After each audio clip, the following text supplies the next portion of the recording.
lake known as the Ogallala Aquifer. It's the size of California. The water is pumped out from underground. This water had been collecting for millions of years as rainwater seeps into the ground. But now, after just 7 years with twice the population, the pumps that pull the water in from the Ogallala are running dry. Some of the new crops that were meant to feed a starving world are failing as the water levels fall. Irrigation accounts for nearly 2/3 of the world's water use. Now, major aquifers all over the world are shrinking.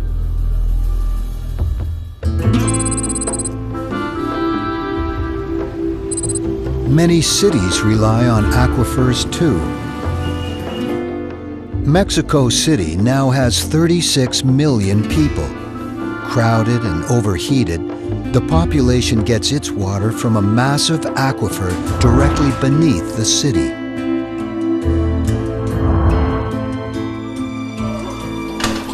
And the pipes that pull the water up from the aquifer are leaking.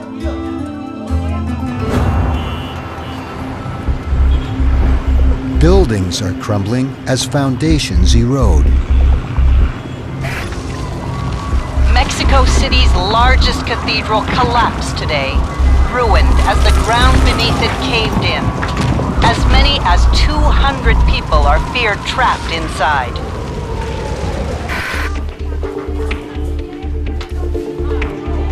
It's no longer safe to stay. Mexico City begins to empty out.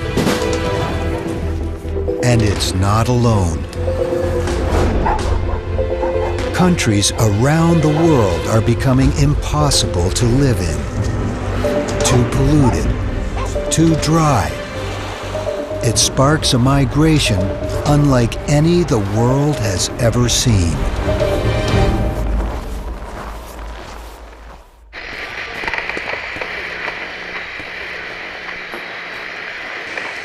It's the worst humanitarian crisis in history.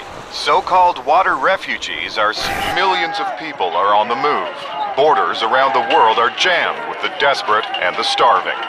Water is their single biggest demand.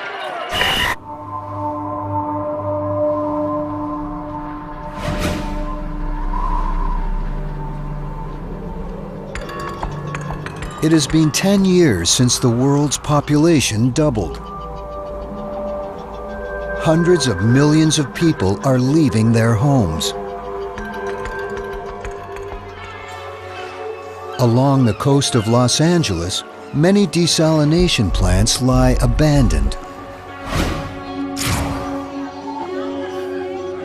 Once a city of 20 million, water shortages shut businesses down. The apartment buildings built after the population doubled are abandoned.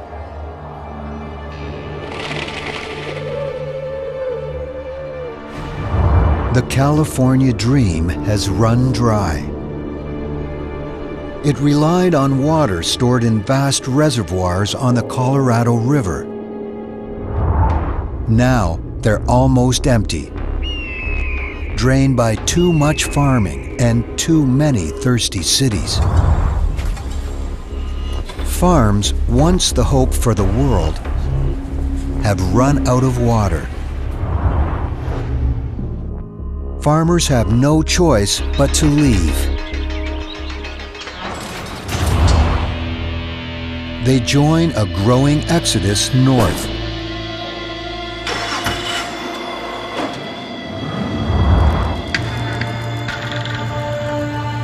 The destination? Wherever there's water and hope. But it's a dangerous journey.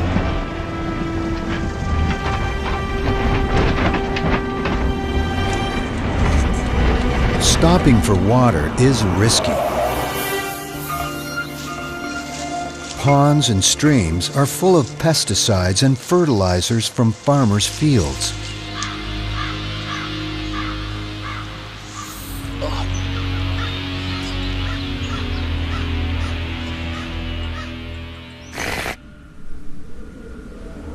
Reports from around the country find water is selling for as much as $7.50 a liter.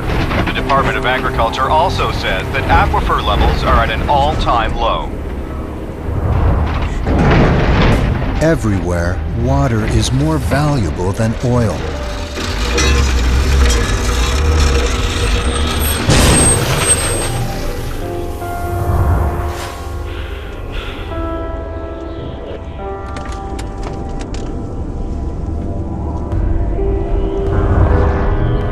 Each of us needs about 2 liters a day to survive. If we get less than this for more than a day or two, our bodies start to dehydrate. We stop urinating, stop sweating.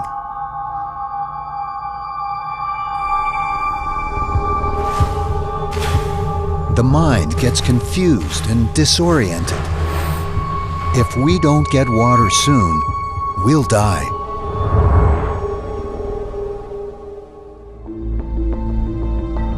More and more of the world's water is polluted. Streams carry chemicals to the Mississippi River and from here to the Gulf of Mexico.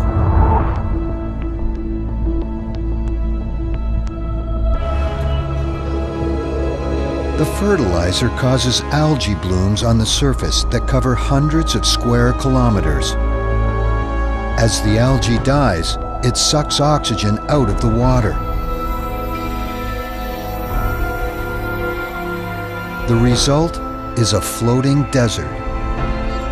The fish can't breathe here.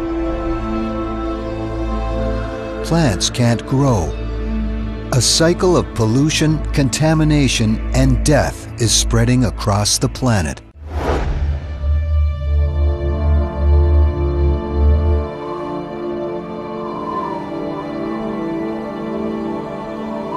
Desperate farming practices have ruined the land. In Africa, the Sahara is edging south. Billions of tons of sand force 100 million people to leave.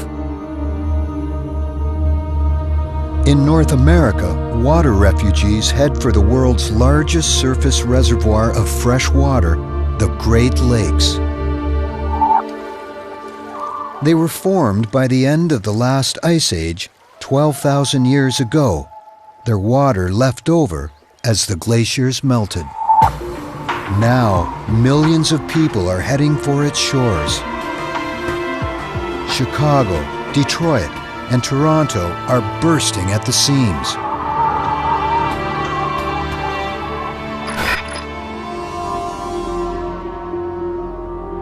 There are other sources of fresh water.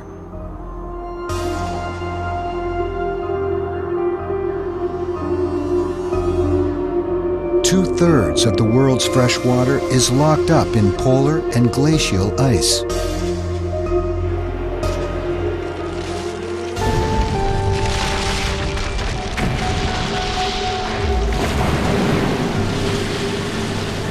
At the North Pole, nations use dynamite to blast pieces of ice loose.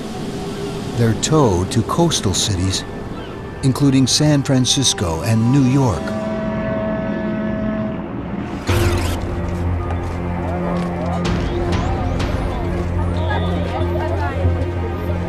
But the millions who have fled the dry south for the Great Lakes are facing harsh conditions. Vast tent cities and shanty towns grow outside of urban centers like Chicago and Toronto.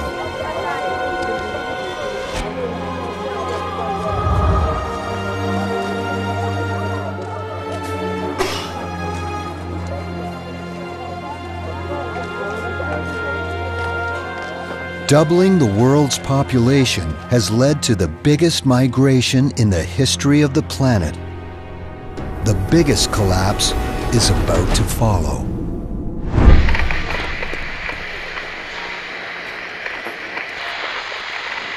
The world census is shocking. In China, now just over 700 million people, a far cry from the 2 billion it reached 35 years ago. In Africa, it's the first year where the population hasn't fallen since the so-called Great Hunger, the decade when 1 billion people died. The United States announced today that the population was just over 150 million, from the all-time high of more than 600 million. It is now 35 years since Earth's population doubled. Near large bodies of water, cities have mushroomed in size, reaching 35 million people in forests of mega skyscrapers. At night, these megacities shine, but the rest of North America is almost completely dark.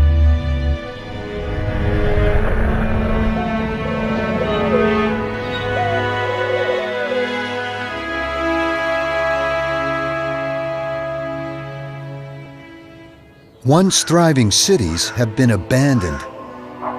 Throughout England, France, the United States, if they're not close to water, economies have collapsed. In much of the Midwest, farms have been abandoned for lack of water. These farms relied on irrigation from the Ogallala Aquifer. 35 years of trying to feed a doubled population sucked away much of the water. Snow and rain slowly replenished the aquifer. But it will take years to replace the water humans took out.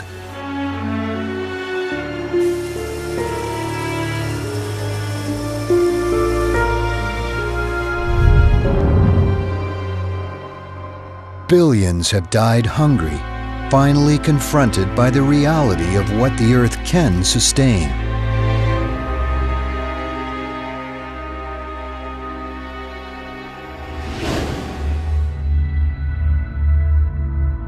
After 35 years of decline, Earth's population has finally stabilized. It's dropped to 4 billion. Now, the Earth's comeback begins.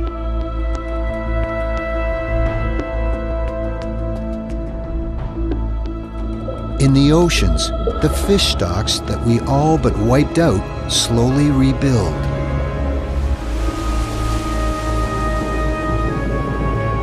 Forests start to take back land they occupied before settlers arrived.